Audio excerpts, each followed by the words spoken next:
குப்பையா இருக்கு, திகழ் போய் பெருக்கு. என்னம்மா? நீங்க பாடி பெருக்குங்க. நான் பாடி பெருக்கல. இஸ்கோ வேலை செய்யுங்க. என்னம்மா பண்றீங்க? துவைக்கல.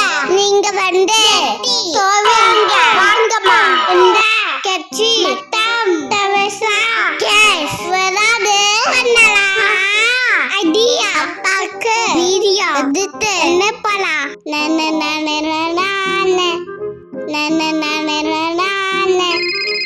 ஹலோ, கொடுத்து 1000 ரூபாயில 500 ரூபாய் திகழுக்கு கொடு. எதுக்குப்பா? பின்ன உனக்கு யூக்கலா குழந்தைய வேலை வாங்கியிருக்க, அதான். என்ன வாட்ஸ்அப்பை பாரு. வாட்ஸ்அப்பா? இந்த கட்சி சாச்சுது நானே. இந்த ஜத்தி ஜத்தி சாச்சுது நானே. எல்லாம் வேலை செஞ்சது